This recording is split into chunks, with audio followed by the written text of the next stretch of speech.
آپ حضرات کے علم میں ہے کہ گزشتہ تقریباً 2.5 ماہ سے مسلسل ہر جمعے ترتیب کے ساتھ ہم پیارے نبی صلی اللہ تعالی علیہ وسلم کی سیرت طیبہ کے مختلف پہلو، مختلف عنوانات آپ حضرات کی خدمت میں بیان کرتے ہیں۔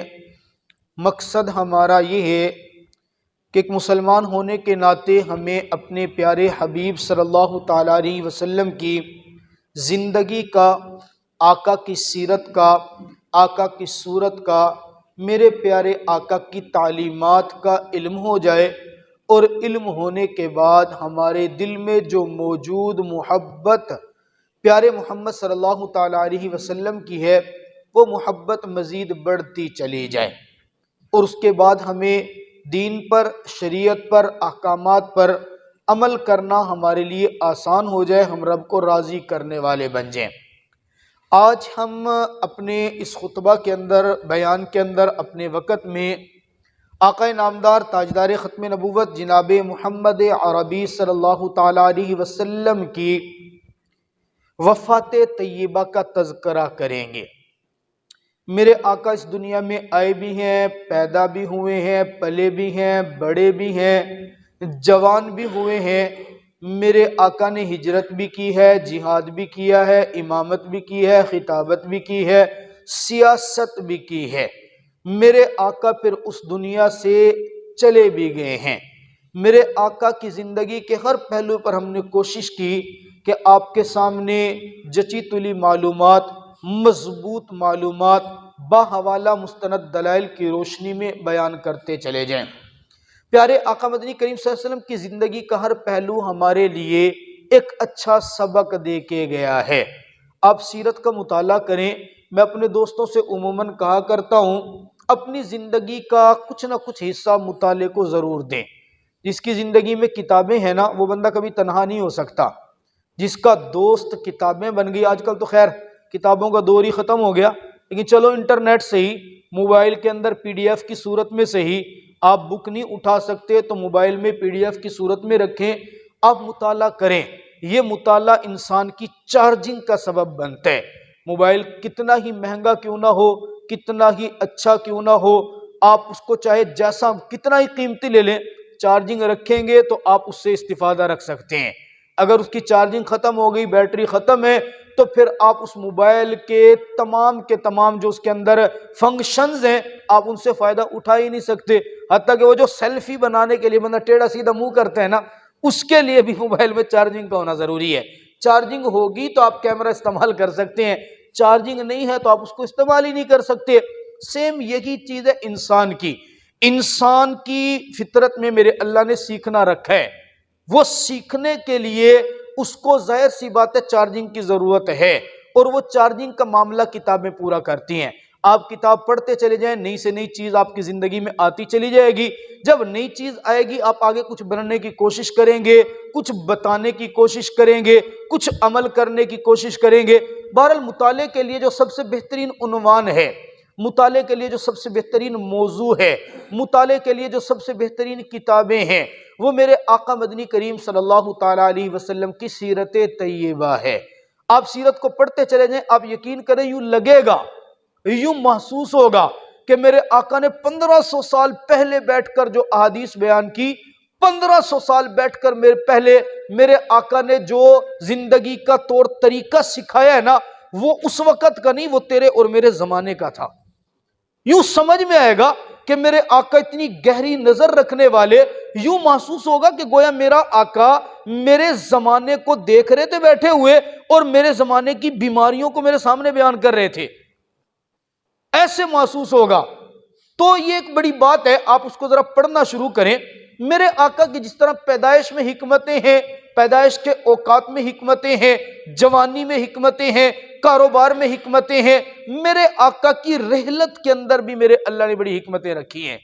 اور حکمت سب سے بڑی وہ قرآن پاک کی آیت میں بیان، کنتم خیر امت اخرجت للناس، سب سے بڑی حکمت یہ کہ پہلی قوموں کو میرے اللہ دعوت و تبلیغ کے لیے پیغمبروں کو بھیجتے تھے۔ میرے پیغمبر کو اٹھا کر میرے رب نے پیغمبر نہیں بھیجا، آخری پیغمبر بنا کر وہ پیغمبروں والا کام آپ کے اور میرے سپرد کر دیا ہے۔ آپ علیہ الصلوۃ والسلام پر سورت مبارکہ اتری، سورت النصر، اذا جاء نصر اللہ والفتح۔ آقا نے اپنے صحابہ کو یہ سورت سنائی۔ اب سورت کا ظاہری اگر ترجمہ دیکھا جائے تو بڑی خوشی ہوتی ہے، اذا جاء نصر اللہ والفتح ورأیت الناس يدخلون فی دین اللہ۔ اے پیغمبر، جب اللہ کی مدد آئے گی نا تو آپ کو فتوحات ملیں گی، اور وہ فتوحات اتنی ملیں گی لوگ جوک در جوک اسلام کے اندر داخل ہوتے چلے جائیں گے۔ صحابہ نے تو دیکھا نا اسلام پھیلے گا، اچھا اسلام پھلے گا پھولے گا، اسلام بڑھے گا، صحابہ خوش ہونے لگ گئے۔ اسلام کے پھیلنے پر خوشی کا اظہار کرنا یہ بھی ایک مسلمان ہونے کی علامت ہے۔ اتنی بھی ایمان ہونا جی بہت بڑی بات ہے۔ اب دیکھیں جی ماشاءاللہ قطر کے اندر وہ پوسٹیں چل رہی ہیں، حقیقت تو اللہ بہتر جانتے کیا ہے۔ قطر کے اندر وہ سٹیڈیم کے اندر کھیل انہوں نے بھی کھیلا ہے، سٹیڈیم انہوں نے بھی بنایا ہے، مہمان ان کے پاس بھی آئے ہیں، کھیل وہاں بھی شروع ہوا ہے۔ کتنی پیاری بات کی کہ کھیل شروع ہونے سے پہلے میرے رب کے قرآن کی تلاوت کو جاری کر دیا۔ کل تک کی رپورٹ میں پڑھ رہا تھا، غالباً 558 آدمی اس کھیل کے وقت سے لے کے کل تک وہاں باقاعدہ کلمہ پڑھ کر مسلمان ہو چکے ہیں۔ ہم لوگ چلو اور کچھ نہیں، پوسٹ دیکھ کر خوش تو ہو رہے ہیں نا کہ یار مسلمانوں کا نام تو بلند کر دیا نا، مسلمانوں کا سر تو فخر سے بلند کر دیا نا۔ ہم فخر سے کہتے ہیں، کہہ تو سکتے ہیں اسلام ایسا ہوتا ہے، اسلام ہمیں یہ، ہماری کمزوریاں الگ سے ہی۔ وہ امام محمد کے بارے میں آتے ہیں نا، بڑا زبردست میرے اللہ نے ان کو حسن بھی دیا تھا، علم بھی دیا تھا، متانت اور سنجیدگی بھی تھی۔ ایک کافر آیا، امام محمد رحمۃ اللہ علیہ کا چہرہ دیکھتا ہے، بہت دیر کی بات ہے نا، امام محمد امام ابو حنیفہ کے بھی شاگرد ہیں، اور یہ وہ شاگرد ہیں امام ابو حنیفہ رحمۃ اللہ علیہ کے پاس آئے تھے، بیریش تھے۔ امام صاحب نے دیکھا، کہا میں نہیں اس کو رکھتا ہوں، پہلی بات تو ان کی داڑھی نہیں ہے، دوسری بات یہ حافظ قرآن نہیں ہے، میری درسگاہ میں داخلے کے لیے حافظ قرآن کا ہونا شرط ہے۔ لے کر چلے گئے، بعض نے لکھا 3 دن کے بعد واپس آئے، بعض نے لکھا 7 دن کے بعد والد لے کر آیا۔ لیں جی آپ کی ایک شرط پوری کر دیا، دوسری میں تھوڑی تخفیف کر دیں۔ کہا کون سی شرط پوری؟ کہا حافظ قرآن۔ بھئی 7 دن پہلے تو آپ لے کر گئے ہو، 3 دن۔ کہا آپ نے 3 دن پہلے رخصت کیا تھا، رب کعبہ کی قسم رب کے قرآن کو کھول کر سنیے، اگر میرا بیٹا نہ سنا سکا تو خارج کر دیجئے گا۔ امام ابو حنیفہ 3 دن کے بعد یا 7 دن کے بعد اللہ کے قرآن کو کھول کر سنتے ہیں، جتنے مقام سے سنا امام محمد نے اللہ کے قرآن کو زبانی سنا دیا۔ ایسے ان کے شکل کو دیکھا نا کسی نے، آیا کوئی آیا کافر، دیکھ کر کہتا ہے، گفتگو کرتا ہے، ساری گفتگو کرنے کے بعد ایسے چہرے کو ٹکٹکی باندھ کر دیکھتا ہے اور بڑے محبت کے عالم میں کہتا ہے، ہذا محمد الصغیر وکیف محمد الکبیر۔ یہ تو چھوٹے محمد کا حال ہے، بڑا محمد ان کا کیسا ہوگا؟ یہ تو چھوٹا محمد، ہم کہہ سکتے ہیں نا جی۔ تو اسلام کا ایک چہرہ یہ بھی ہے۔ تو وہی میں نے کہا اذا جاء نصر اللہ ورأیت الناس يدخلون فی دین اللہ، آپ لوگوں کو دیکھیں گے جوک در جوک اسلام میں داخل ہوں گے۔ اسلام کے پھیلنے کی خبر دیکھ کر صحابہ تو بڑے خوش ہو گئے، دل خوش ہوا، سارے صحابہ خوش ہو رہے ہیں، مبارکباد دے رہے ہیں، بھائی اسلام پھیلے گا، اسلام پھولے گا، اسلام کو تقویت ملے گی۔ یہ بھی ہم مسلمانوں کی بات ہے نا جی، اسلام کو دیکھ کے خوش ہوتے، عمل کرنا وہ ایک الگ سین ہے۔ ہمارا آرمی چیف تعینات ہو گیا، پڑھنے میں آ رہا ہے کہ کون ہے، ذرا زور سے تو بولیں یار، آپ لوگ فوج کے مخالف تو نہیں ہیں، حافظ قرآن ہے نا، ہم خوش ہو رہے ہیں، ہم خوش ہو رہے ہیں۔ پہلی مرتبہ پاکستان کے اتنے عظیم عہدے کے اوپر ایک حافظ قرآن آیا ہے، اور جس کے دل میں قرآن ہے، رب کعبہ کی قسم وہ پکا مسلمان تو ضرور ہے نا۔ اس سے پہلے کا نہیں پتا ہوتا بندہ کیسا ہے کیسا نہیں ہے، حافظ قرآن ہے تو مسلمان تو ہے نا۔ اب آگے ہم دعا کر سکتے ہیں کہ جس کے سینے میں قرآن ہے نا، وہ انشاءاللہ اتنے بڑے عہدے پہ بیٹھ کر رب کے قرآن کی تعلیمات اور احکامات کو مد نظر ضرور رکھے گا۔ اب کئیوں کو پریشانی ہو رہی ہے، اللہ کے قرآن کی تعلیمات کو اگر جاری کر دے تو چور کا تو ہاتھ کاٹنا پڑ جائے گا۔ اگر رب کے قرآن کے احکامات کو نافذ کرنا شروع کر بڑے سخت احکامات پھر تو جناب والا زانی کو سنسار کرنا پڑے گا۔ ایسا ممکن نہیں ہے پاکستان میں فی الحال، لیکن خواہش تو ہم کر سکتے ہیں، مسلمان ہیں ہم۔ خوش کس بات پہ ہوئے بھئی آرمی چیف تو پہلے بھی بدلتے رہے، پہلے بھی آتے رہے، اتنی زیادہ خوشی اتنی زیادہ بات کیوں ہو رہی ہے کہ ایک میرے اللہ کا قرآن اوپر آیا؟ معلوم ہوتا ہے کہ مسلمان عملی اعتبار سے کتنا ہی کمزور کیوں نہیں ہے۔ جب دین کی بات آئے گی، قرآن کی بات آئے گی، چہرے کے اوپر بشاشت ضرور آئے گی۔ یہی میرے نبی کے صحابہ نے ہوا کہ فوجیں جوک در جوک داغ، ایک ہوتا ہے ظاہری حکم، ایک ہوتا ہے حکم کی بالکل طے میں جانا، استغراق مستغرق ہو کے سوچنا۔ سارے صحابہ ایک دوسرے کو مبارکباد دے رہے ہیں، ایک صحابی یوں کونے کے اندر بیٹھے ہوئے رونا شروع کر دیتے ہیں، زاروں قطار رو رہے ہیں۔ دوسرے صاحب بھائی کیا ہوا؟ اللہ نے تو بڑی پیاری آیت نازل فرمائی، اذا جاء نصر اللہ والفتح ورأیت الناس يدخلون فی دین اللہ۔ اللہ مدد اور نصرت بھیجیں گے، جوک در جوک اسلام میں لوگ داخل ہوں گے۔ جب جوک در جوک اسلام میں داخل ہوں گے، اسلام کو تقویہ آپ رو کیوں رہے ہیں؟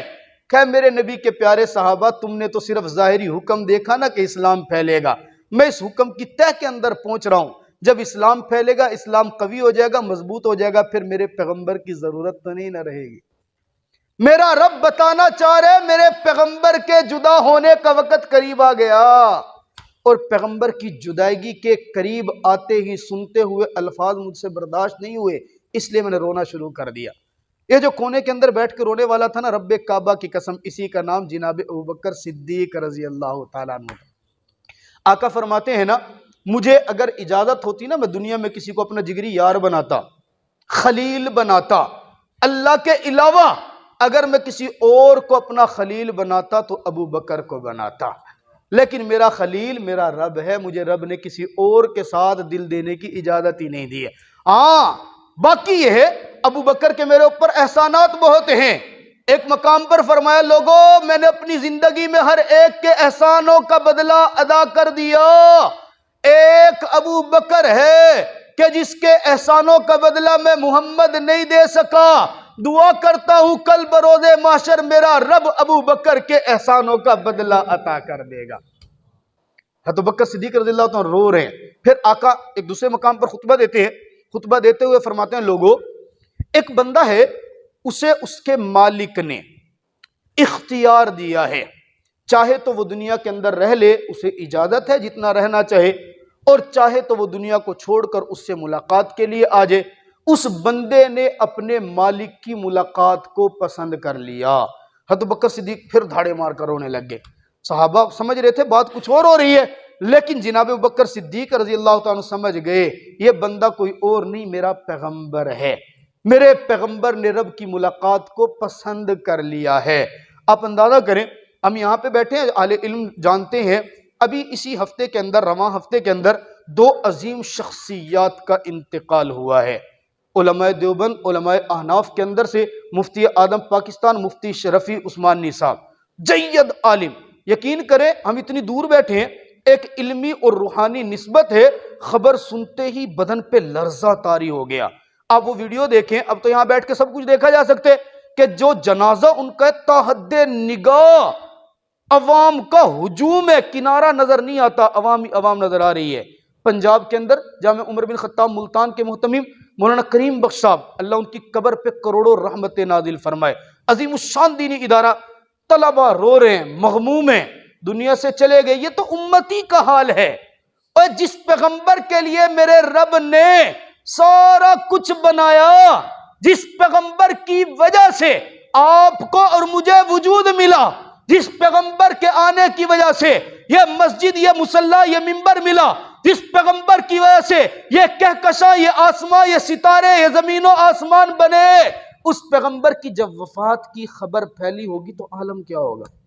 کتابوں میں لکھا ہر طرف اندھیرا ہی اندھیرا تھا، ہر شخص رو رہا تھا۔ ایک صحابی کھڑے تھے نا جنگل کے اندر کھڑے ہوئے، پتہ چلا کہ میرے پیغمبر دنیا سے چلے گئے۔ کسی نے بتایا تو یہاں بکریاں چرا رہا ہے، تیرا پیغمبر دنیا سے چلا گیا۔ یوں ہاتھ رکھے اپنی آنکھوں پہ ہاتھ رکھ کے کہا، اللہ میں ان آنکھوں سے اپنے پیغمبر کی زیارت کیا کرتا تھا، جب میرا پیغمبر دنیا میں نہیں رہا تو مجھے ان آنکھوں کے لینے کا کوئی فائدہ نہیں ہے۔ رب کعبہ کی قسم لکھنے والوں نے لکھا ہاتھ نیچے کیے تھے، میرے اللہ نے اس کی دعا کو قبول کرتے ہوئے آنکھوں کی نعمت واپس لے لی تھی۔ حضرت عمر رضی اللہ تعالیٰ عنہ کے بارے میں آتا نہیں ہے کہ جناب عمر بن خطاب رضی اللہ تعالیٰ عنہ کو پتہ چلا نا میرے آقا دنیا سے چلے گئے، میں پورا واقعہ درمیان میں چھوڑ رہا ہوں کیونکہ ٹائم بڑا کم ہے۔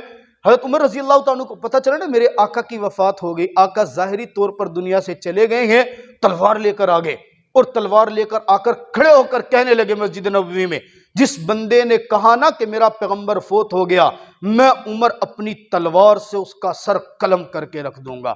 حضرت علی رضی اللہ تعالیٰ عنہ فرماتے ہیں میرے آقا کے جسد اطہر کے پاس کھڑے ہو کر فرماتے ہیں آقا اگر آپ نے میت پر رونے کی اجازت دی ہوتی رب کعبہ کی قسم میں آپ کو غسل اپنی آنکھوں سے نکلنے والے آنسوؤں سے دے دیتا۔